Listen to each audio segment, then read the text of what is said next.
पंच क्या होता है? पंच एक हैंड टूल है या फिर इसका मार्किंग टूल भी बोल सकते हैं, जिसका यूज़ हम स्क्राइबर द्वारा खींचे गए लाइन या फिर किसी भी शीट मेटल में किसी भी पॉइंट को डिनोट करना हो तो उसके लिए करते हैं। इस प्रोसेस को पंचिंग कहा जाता है। अब जानते हैं किस मटेरियल से बनाया जाता है। तो पंच जो है हाई कार्बन स्टील से बनाया जाता है। और अब इसका पार्ट्स नेम जानते हैं। तो इस पंच को देखिए, इस पार्ट को हेड बोला जाता है, जिसमें हैमर से स्ट्राइक करवाया जाता है, और ये कटिंग पॉइंट होता है। और यहाँ से ये जो नर्लिंग किया गया है इसको बॉडी कहा जाता है। और ये जो पार्ट है इसको हार्ड एंड टेम्पर्ड क्या कर दिया जाता है। अब जानते हैं इसका क्लासिफिकेशन कैसे किया जाता है। इसका शेप और यूज के बेसिस पे किया जाता है। अब एक एक करके जानते हैं कि सबसे पहले आता है डॉट पंच, सेंटर पंच, प्रिक पंच, पिन पंच, ड्रिफ्ट पंच, बेल पंच, ऑटोमेटिक पंच, सॉलिड पंच और हॉलो पंच। अब सबका यूज जान लेते हैं। तो सबसे पहले जानते हैं डॉट पंच का यूज। डॉट पंच का जो है एंगल होता है 60 डिग्री, और इसका एंगल कम होने के कारण इसका जो पॉइंट किसी भी शीट मेटल में जो पॉइंट क्रिएट करता है तो ये कम से कम होता है, मतलब इसका जो डायमीटर होता है पॉइंट का वो कम होता है। और जानते हैं आप सेंटर पंच। सेंटर पंच का यूज कब किया जाता है और क्यों किया जाता है? जब भी कोई भी शीट मेटल में ड्रिल करना हो या फिर कोई भी वर्कपीस में ड्रिल करना हो तो ड्रिल करने से पहले सेंटर पंच का यूज किया जाता है। क्योंकि जब भी ड्रिल करेंगे कोई भी वर्कपीस में तो उसका ड्रिल बिट का जो पॉइंट है, जो कटिंग पॉइंट होता है, वो सेंटर पंच द्वारा किए गए जो मार्किंग पॉइंट होगा उसमें आसानी से फिट हो जाएगा। और इसका एंगल होता है 90 डिग्री। अब जानते हैं प्रिक पंच। प्रिक पंच का एंगल होता है 30 डिग्री और ये सॉफ्ट मेटल में यूज किया जाता है।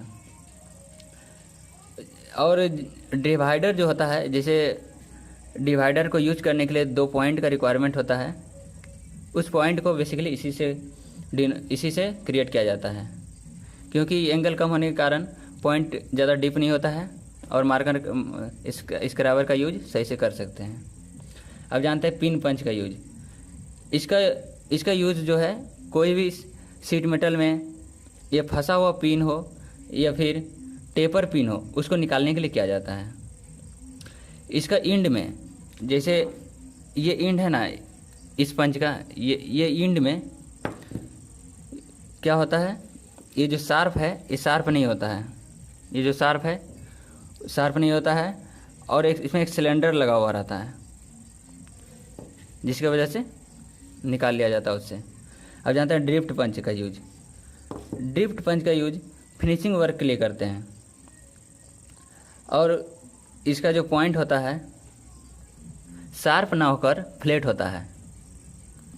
और ये डिफरेंट शेप के भी होते हैं, जैसे square shape, rectangle shape, round shape, और डिफरेंट शीट मेटल में होल करने के लिए इसका यूज किया जाता है।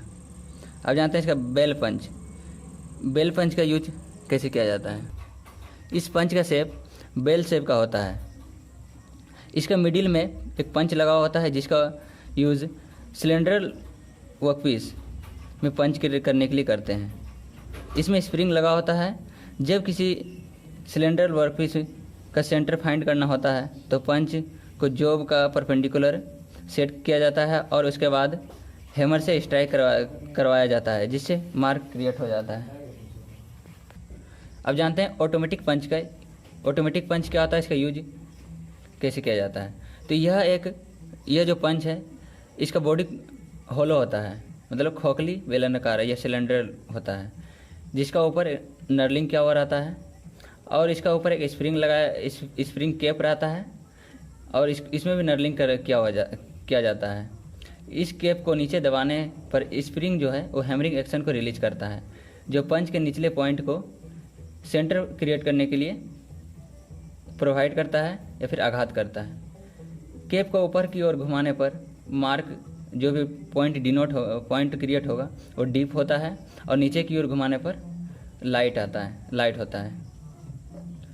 अब जानते हैं सॉलिड पंच। सॉलिड पंच का यूज और क्या होता है। सॉलिड पंच का यूज हीट शीट मेटल में किया जाता है, हॉलो करने के लिए किया जाता है।